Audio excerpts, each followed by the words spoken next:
Namaku Ayudhya, usia 37 tahun. 5 tahun lalu, aku kehilangan suamiku dalam sebuah kecelakaan pesawat pribadi. Sejak saat itu, aku hidup sendiri, mengurus perusahaan yang ia tinggalkan, menyeimbangkan langkah antara dunia bisnis yang buas dan kehidupan pribadi yang rapuh. Orang-orang menyebutku janda idaman. Diundang ke gala dinner, seminar bisnis, charity event, bahkan dijadikan duta oleh lembaga pemerintah. Semua tampak indah di permukaan, tapi tidak ada yang tahu betapa hampa hatiku setiap kali pintu kamar kututup di malam hari. Aku punya semuanya. Villa di Bali, koleksi tas branded yang bahkan belum sempat kupakai, saham di 4 perusahaan besar. Tapi, apa gunanya semua itu kalau setiap pria yang datang hanya melihat saldo rekeningku? Bukan aku tak ingin mencintai lagi, aku hanya lelah. Lelah membangun harapan dari senyum manis yang ujungnya hanya transaksi. Hari itu aku duduk di balkon villa, menikmati secangkir teh pagi. Matahari menyinari kolam renang pribadi yang bahkan tak pernah kupakai. Seseorang di rumah memberitahu, "Bu, pompa air belakang rusak lagi. Air di dapur kecil mati. Panggil teknisi. Siapa saja yang bisa datang cepat." 30 menit setelah aku menyuruh memanggil teknisi, terdengar suara motor tua berhenti di pelataran belakang rumahku. Aku menoleh dari balkon lantai 2, menunggu sosok dengan rompi teknisi atau alat berat seperti biasanya. Tapi yang muncul hanya seorang pria muda dengan jaket kusam. Di tangannya tergantung sebuah tas selempang penuh peralatan dan wajahnya terlalu tenang. Lalu ia langsung menuju ke pompa air di sudut belakang rumah. Tak ada basa-basi.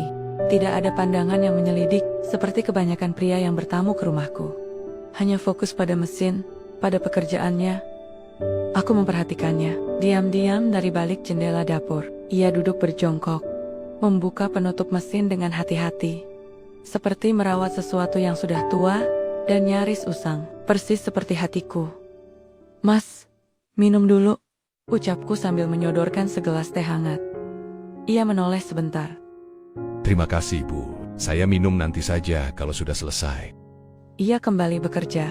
Tangannya cekatan, kotor, tapi ada kehangatan dalam gerakannya. Entah kenapa, saat itu aku merasa aneh. Bukankah aku terbiasa diperlakukan istimewa? Tapi mengapa saat seseorang tidak memperlakukanku istimewa, justru aku merasa dihargai sebagai manusia? Setengah jam kemudian, ia berdiri, membersihkan tangannya di kain lap kecil. "Sudah, Bu. Pompa airnya sempat kemasukan udara dan perlu disetel ulang. Saya nggak ganti suku cadang, jadi cukup bayar jasa saja." Aku mengambil amplop berisi uang lebih. Sudah biasa kulakukan, bukan sekadar uang jasa, tapi semacam penghargaan tambahan. Tapi saat kuulurkan, dia melangkah mundur. "Maaf, Bu. Saya nggak bisa terima lebih dari yang seharusnya."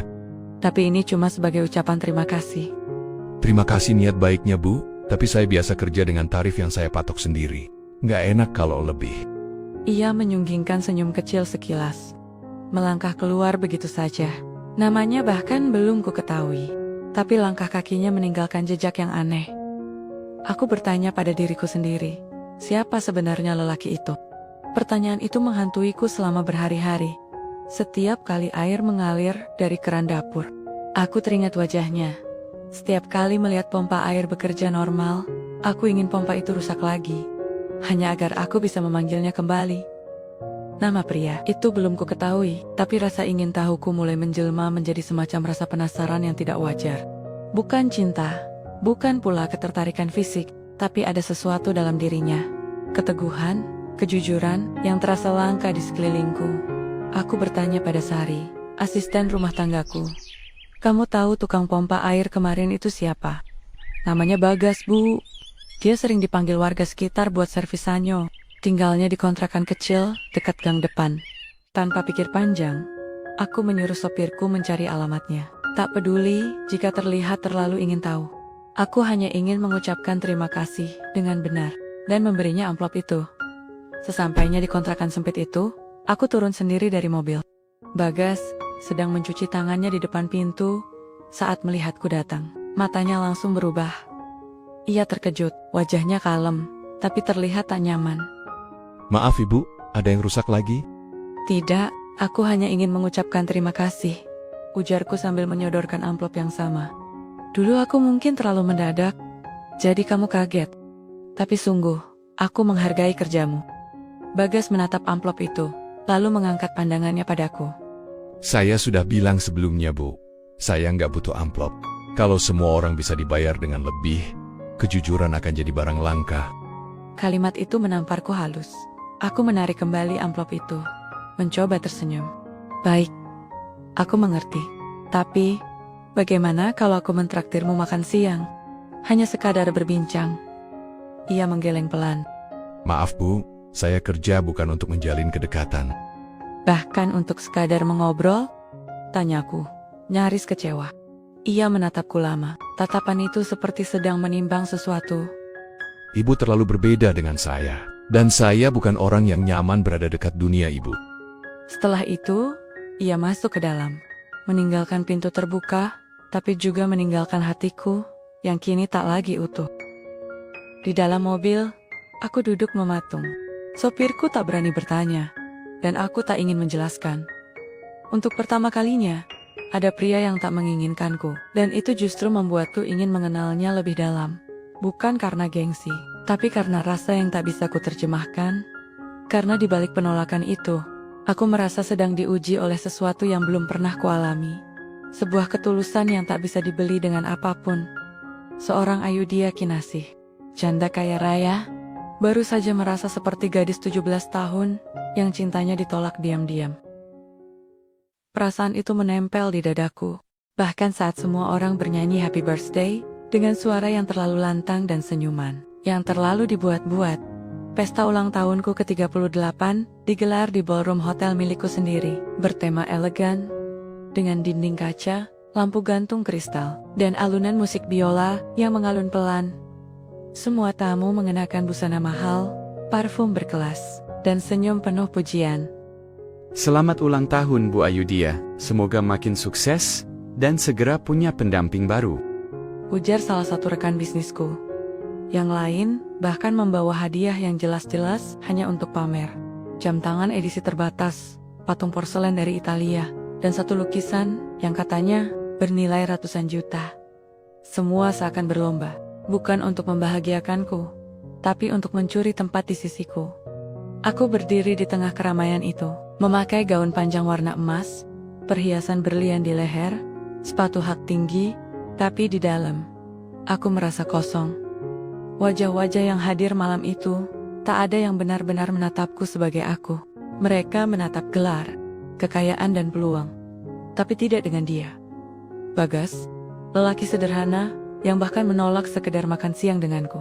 Yang tak memintaku jadi apa-apa, yang menolak amplopku dengan tenang, seolah harga dirinya lebih penting daripada semua yang kumiliki. Tiba-tiba aku bertanya pada diriku sendiri, apa gunanya pesta mewah ini, jika satu-satunya orang yang ingin kuajak hadir, justru merasa tak pantas berada di dalamnya? Musik berhenti sebentar, lampu diredupkan.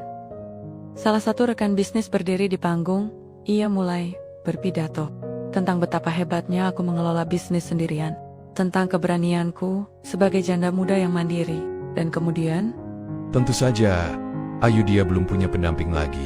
Tapi jangan khawatir, saya siap jadi kandidat. tawa meledak di seluruh ruangan. Aku tersenyum kaku. Seharusnya, aku tertawa juga, tapi aku hanya ingin pulang. Di sudut ruangan, mataku menangkap pantulan wajahku sendiri di cermin besar. Wajah seorang wanita yang tampak bahagia, tapi tak pernah merasa lebih sendirian dari malam itu. Dan saat itu, aku tahu, yang kuinginkan bukanlah pria gagah, bukan pula pemilik saham. Yang kuinginkan adalah seseorang yang berani menolak kemewahanku, tapi dengan penuh hormat. Seseorang seperti Bagas. Sejak malam pesta ulang tahun itu, aku tak lagi melihat dunia dengan cara yang sama. Tiba-tiba, semua jadi membosankan. Rapat-rapat bisnis yang menjemukan, brunch dengan sesama sosialita yang hanya membahas merek tas. Kamar tidurku yang luas terasa terlalu sepi. Aku mencoba mengalihkan pikiran, tapi bayangan Bagas selalu kembali. Sikapnya yang dingin tapi tulus. Cara dia menatapku bukan sebagai pewaris kerajaan bisnis, tapi sebagai wanita biasa. Mungkin aku terdengar bodoh, terlalu cepat jatuh dalam perasaan. Tapi aku tak peduli. Untuk pertama kalinya, aku ingin mengejar, bukan dikejar. Keesokan harinya, aku kembali mengutus sopirku ke kontrakan tempat Bagas tinggal. Tapi yang kami temukan hanya pintu terkunci dan tukang servis Sanyo pindah. Hubungi nomor baru. Aku langsung menyimpan nomor itu dan meneleponnya. Tersambung, tapi tak dijawab. Aku kirim pesan, tidak dibaca. 3 hari kemudian, aku nekat datang langsung ke alamat baru yang tertulis di papan itu. Sebuah rumah kontrakan petak di pinggiran kota. Saat kulihat motornya terparkir di depan, jantungku berdebar. Tapi sebelum sempat mengetuk, pintu dibuka. Bagas muncul dengan wajah lelah dan sedikit terkejut. Bu Ayudhya? Maaf, aku datang tanpa pemberitahuan. Tapi aku hanya ingin bicara 5 menit saja. Aku tidak bawa amplop, hanya bawa niat baik. Saya pikir ibu sudah lupa sama saya. Aku justru terlalu sering mengingatmu. Jawabku jujur. Kami duduk di kursi plastik di teras kecilnya. Apa yang sebenarnya ibu cari dari saya? Aku lelah didekati karena hartaku. Aku ingin mengenal seseorang yang tidak melihat itu. Dan aku rasa, kamu satu-satunya orang yang bisa kulihat tanpa topeng. Maaf bu, saya bukan orang yang cocok untuk dunia ibu. Saya hanya tukang servis, tak punya gelar, tak punya latar belakang. Saya cuma kerja buat makan. Aku bukan minta kamu masuk ke duniaku, Bagas. Aku justru ingin mengenal duniamu. Kalau kamu mengizinkan. Dia terdiam, lalu berdiri pelan, menatapku dengan mata yang lebih sendu dari sebelumnya. Ibu orang baik, tapi dunia ibu bisa menghancurkan orang seperti saya. Dan saya belum siap hancur lagi. Aku ditinggal lagi. Kali ini bukan karena aku terlalu kaya, tapi karena luka dalam dirinya lebih besar dari keinginan untuk percaya. Tapi aku tidak ingin menyerah, karena untuk pertama kalinya, aku bukan ingin memenangkan sebuah hubungan. Aku ingin menyentuh hati yang sudah lama dikunci rapat oleh trauma. Dan kuncinya bukan uang, bukan jabatan, bukan popularitas. Keesokan harinya, aku berdiri di depan cermin kamar dengan selemari busana desainer. Aku melepas kalung berlian, menyimpan jam tangan mewah, dan mengambil tote bag polos pemberian almarhum suamiku. Benda sederhana yang dulu kubeli saat kami belum kaya. Lalu aku naik ojek online ke daerah tempat tinggal Bagas. Hanya aku dan niat. Aku memilih warung nasi uduk kecil di seberang kontrakannya. Duduk di bangku kayu, pura-pura melihat ponsel, sambil berharap keberuntungan berpihak padaku. 20 menit menunggu, dan akhirnya ia datang. Baru turun dari motor, membawa dus alat. Bajunya masih basah oleh keringat, tapi matanya fokus. Ia tak menyadari kehadiranku. Sampai akhirnya, ia menoleh, dan matanya membeku. Aku tersenyum kecil. Hai Mas Bagas, kita ketemu lagi. Ia memicingkan mata, seolah tak percaya. Bu Ayudhya? Jangan panggil aku ibu, panggil saja Ayu. Aku kesini bukan sebagai pemilik perusahaan, bukan sebagai janda kaya, tapi sebagai wanita biasa yang ingin kenal kamu lebih jauh. Tanpa status, tanpa amplop. Ia menatapku lama, ada keraguan dalam sorot matanya. Tapi juga tanda bahwa hatinya tak sekeras yang ia tunjukkan. Kamu serius? Aku mengangguk. Kalau begitu, ayo makan. Tapi ini warung biasa.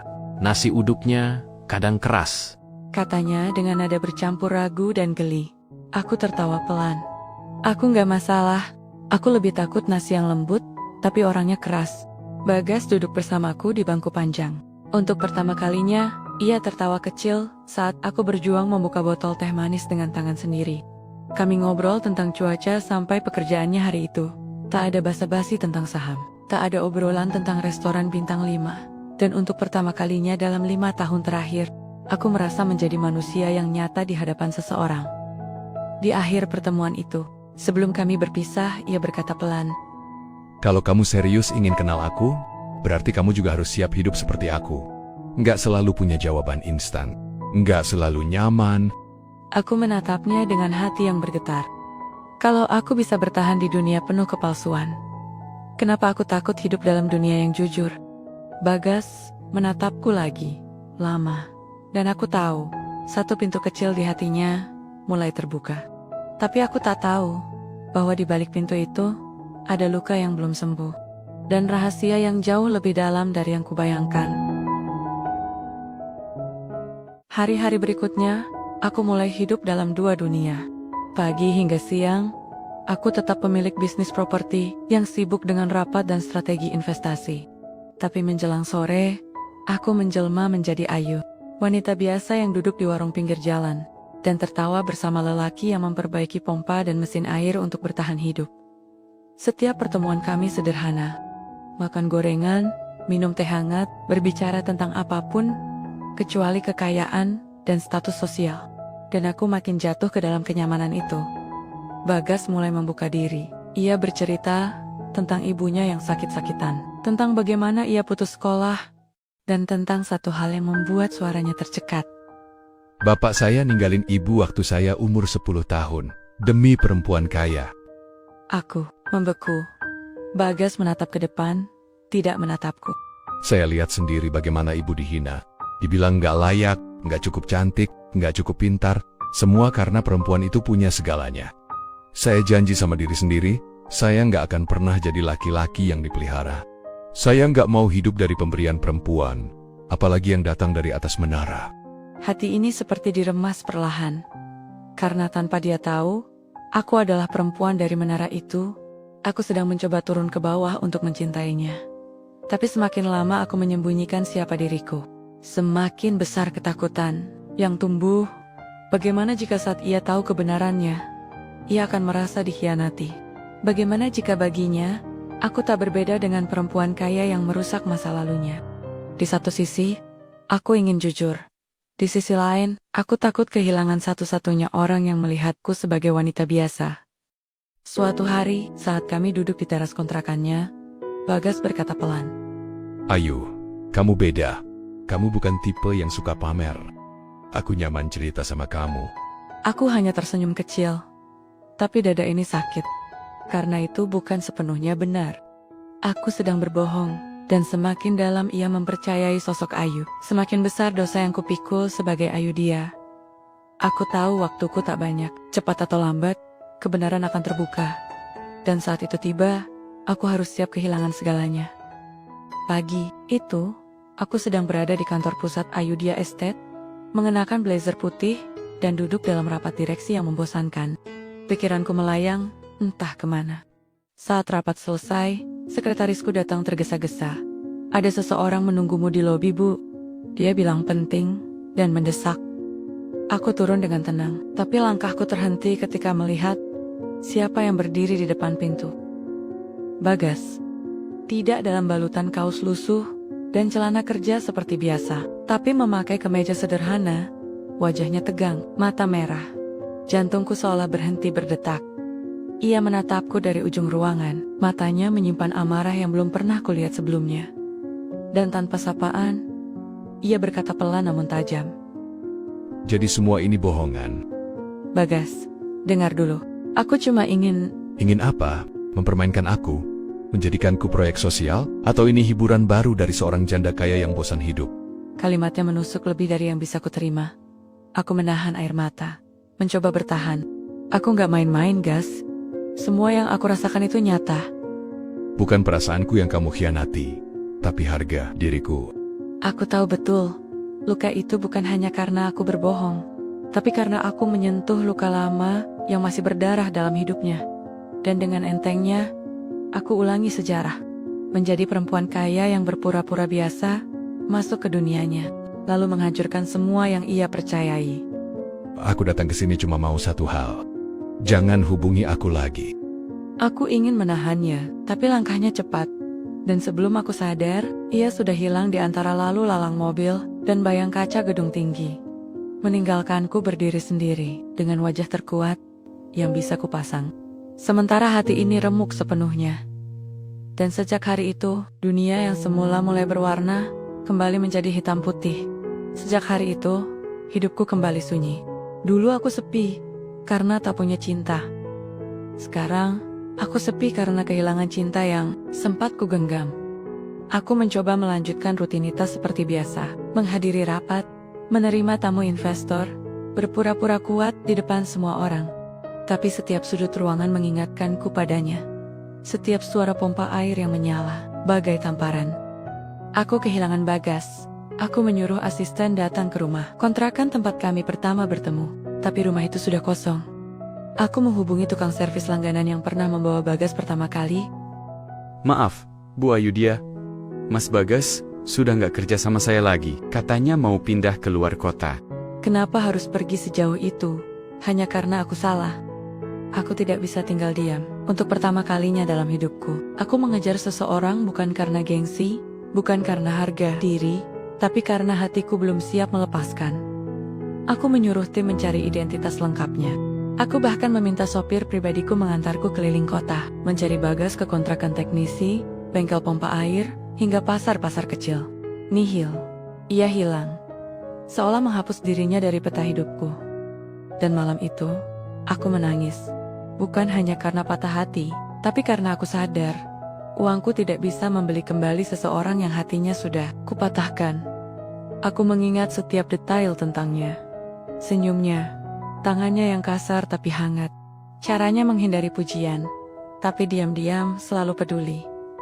Lalu, aku teringat satu tempat. Satu lokasi yang pernah dia ceritakan sepintas saat kami duduk di taman belakang rumahku.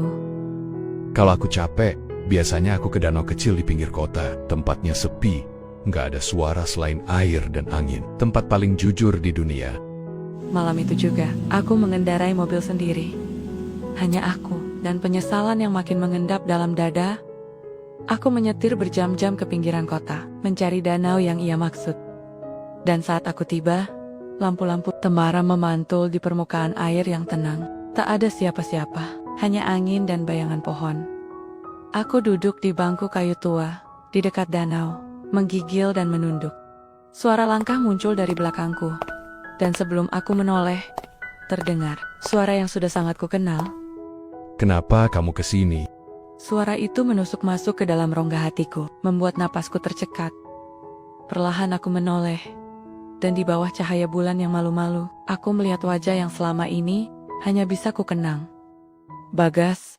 Ia berdiri dengan wajah yang menyimpan begitu banyak lelah, tapi justru di sanalah letak kejujurannya. Aku mencarimu. Selama ini aku hanya tahu kehilangan.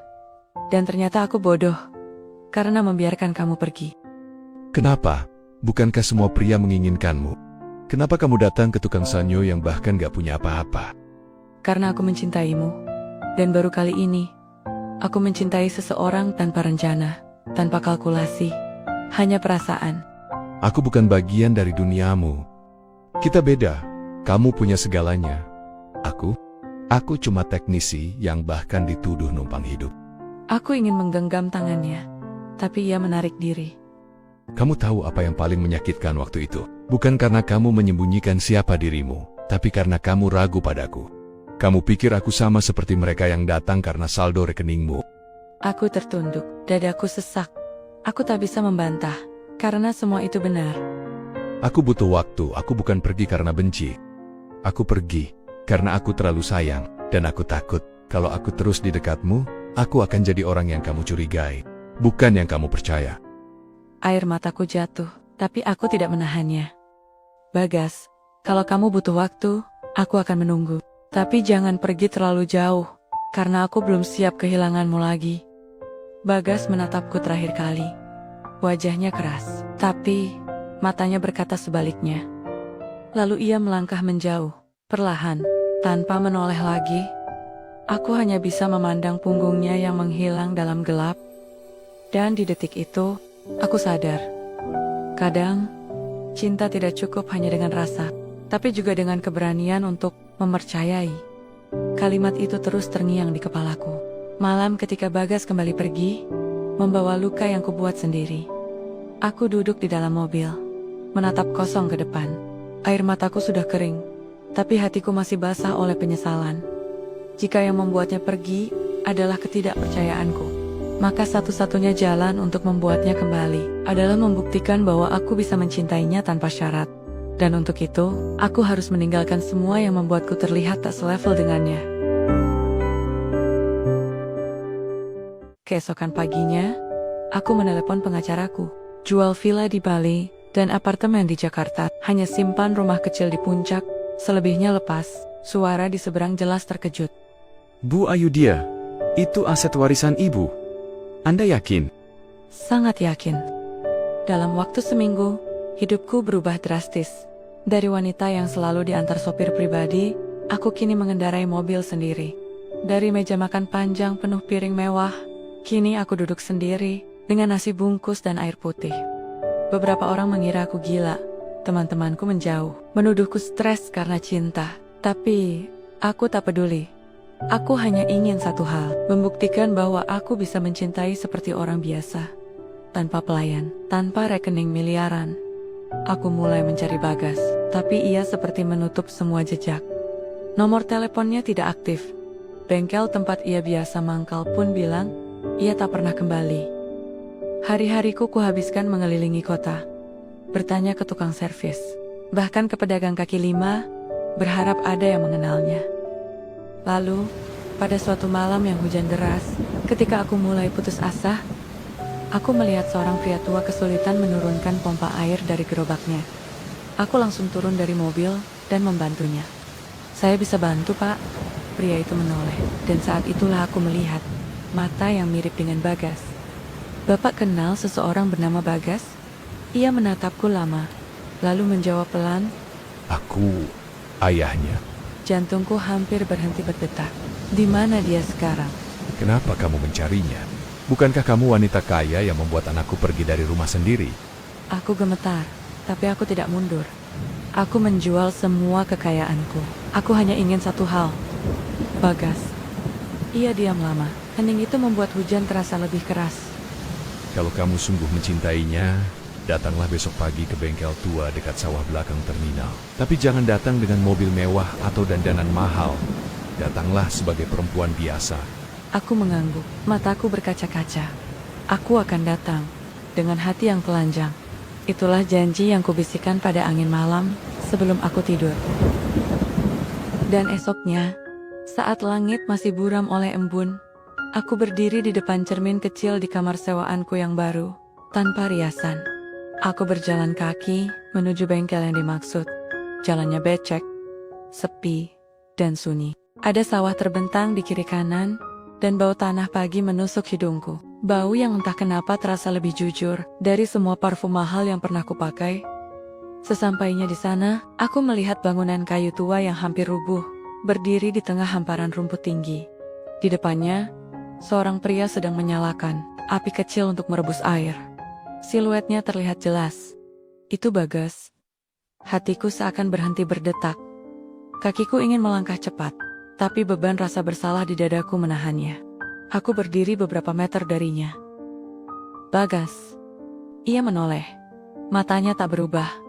Dalam, jujur, dan tajam. Tapi tak ada lagi hangat yang dulu pernah menyambutku. Kamu datang? Aku minta maaf. Bukan karena aku salah memilih kata, tapi karena aku salah menilai hatimu. Kenapa kamu repot-repot mencari aku? Kamu bisa punya semua pria di dunia ini. Aku tidak butuh dunia, Bagas. Aku hanya butuh seseorang yang bisa mengajarkanku jadi manusia. Tapi aku sudah lelah berharap. Aku sudah belajar bahwa mencintai orang sepertimu hanya akan melukai diri sendiri. Aku sudah menjual semuanya. Villa, mobil, apartemen. Sekarang aku tinggal di kamar sewa kecil, makan dari warung pinggir jalan, dan berjalan kaki setiap hari. Lalu, setelah semua itu, kamu berharap aku percaya bahwa kamu bisa hidup seperti ini selamanya. Aku tidak tahu apakah aku bisa selamanya, tapi aku ingin mencobanya. Bersamamu, bukan sebagai janda kaya, tapi sebagai Ayudhya, perempuan yang mencintaimu. Tiba-tiba matanya berkaca-kaca. Aku tidak tahu apakah aku bisa mempercayaimu lagi, tapi aku tahu satu hal, aku masih mencintaimu. Air mataku jatuh, tak tertahankan. Dan di pagi yang sederhana, tanpa bunga, tanpa lagu, tanpa janji, ia merengkuh tanganku. Untuk pertama kalinya, bukan karena statusku, tapi karena hatiku. Pelukannya hangat, bukan pelukan yang mewah. Tapi di dalam dekapannya yang sederhana, aku merasa pulang. Hari-hari berikutnya, kami lewati tanpa kemewahan. Tak ada brunch di hotel berbintang. Tak ada perjalanan dadakan ke luar negeri. Tapi, ada tawa kecil saat memasak bersama. Ada percikan air saat mencuci motor, dan ada kecanggungan manis saat tidur berdempetan di kasur busa tipis yang hanya ditutupi spray lusuh. Kupikir cinta membutuhkan banyak hal, tapi ternyata cinta hanya butuh kejujuran. Namun ternyata dunia tidak pernah benar-benar senang ketika aku memilih jalan yang berbeda dari harapan mereka. Suatu sore, saat kami duduk berdua di depan bengkel kecil, sebuah mobil hitam berhenti. Sopirnya turun dan membukakan pintu belakang.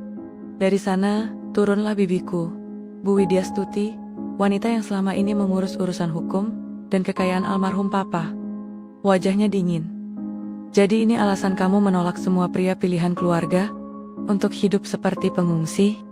Katanya, sembari menatap Bagas dari ujung kaki sampai kepala. Bagas menunduk, tapi aku bangkit dan berdiri di depan bibiku.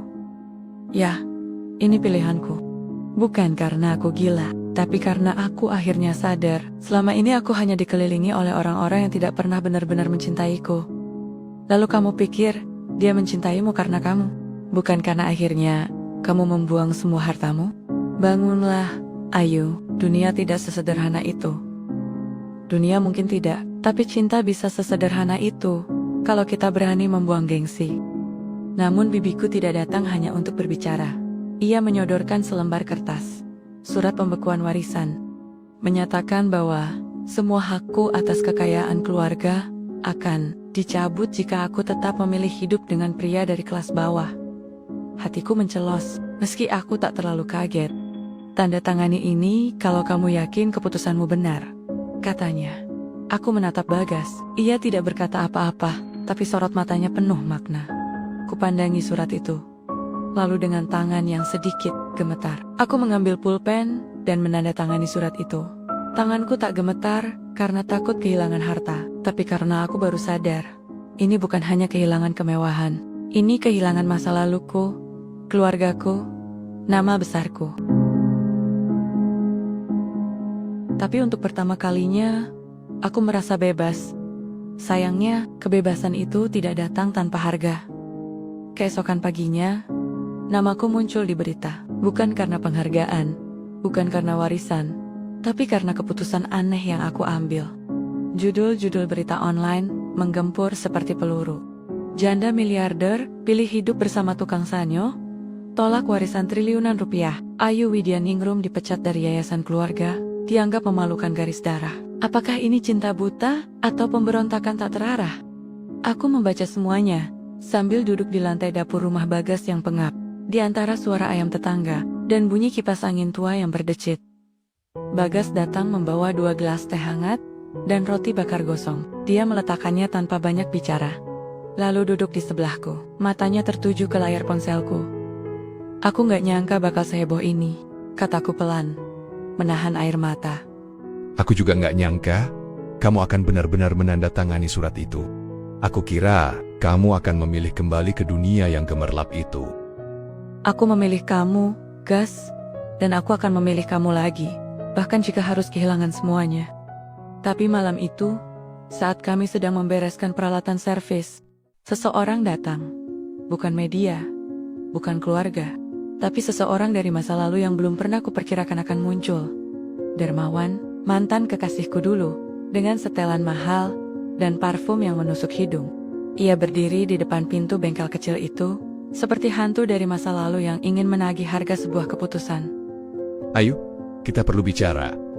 Bagas langsung berdiri di belakangku, tapi aku mengangkat tangan, menahan. Darmawan, untuk apa kamu kesini?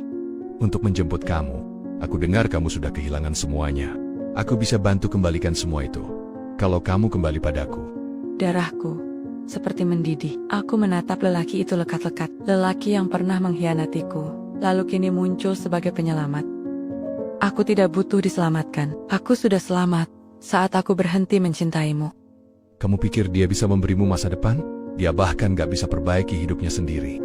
Kamu benar, Dia nggak bisa perbaiki hidupku, tapi dia juga nggak pernah merusaknya. Darmawan menatapku lama, lalu menggeleng. Kamu gila. Kalau cinta tulus disebut gila, maka biarlah aku gila seumur hidupku. Aku segera menutup pintu. Ku peluk Bagas di malam yang semakin sunyi. Dan untuk pertama kalinya aku merasa, namaku mungkin sudah tak dihormati lagi. Tapi cintaku sudah menemukan tempatnya. Dan ternyata, saat cinta menemukan tempatnya, semuanya terasa cukup. Hari-hari setelah itu, berjalan sederhana. Tanpa perjamuan mewah, tanpa jadwal rapat di hotel berbintang, tanpa mobil-mobil berkilau, yang dulu mengiringiku kemana-mana. Kini aku naik motor tua bersama Bagas, duduk di boncengan, sambil membawa alat-alat servis, yang dulu hanya ku tahu dari brosur teknisi. Lucunya, aku tidak kehilangan apapun. Justru aku merasa menemukan hidup. Aku belajar menggulung kabel, memutar mur, bahkan memperbaiki saluran air. Tanganku yang dulu hanya terbiasa dengan pena emas, kini terbiasa dengan tang dan obeng. Dan Bagas, dia tetap sama, tenang, bersahaja, dan tidak pernah menuntutku menjadi siapapun, kecuali diriku sendiri. Dulu, aku kira kemewahan itu segalanya, tapi ternyata yang paling berharga adalah ketulusan, dan Bagas membawanya ke hidupku. Kami menikah diam-diam, hanya di hadapan penghulu dan saksi dari RT setempat. Hanya ada dua hati yang saling menyambut, dan sepotong cincin sederhana yang terasa jauh lebih mahal daripada perhiasan berlian warisan keluarga. Aku tidak lagi punya perusahaan, tidak punya yayasan, tidak punya gelar kehormatan, tapi aku punya cinta. Dan jika esok kehidupan menawarkan pilihan yang sama, harta atau hati, warisan atau ketulusan, pujian dunia, atau pelukan pria yang membuatku merasa rumah, aku akan tetap memilih seperti hari ini. Aku akan tetap memilih dia. Tukang sanyo yang menghindariku saat semua pria berlomba mengejarku. Karena hanya dia yang sejak awal tidak peduli siapa aku, melainkan bagaimana aku mencintai.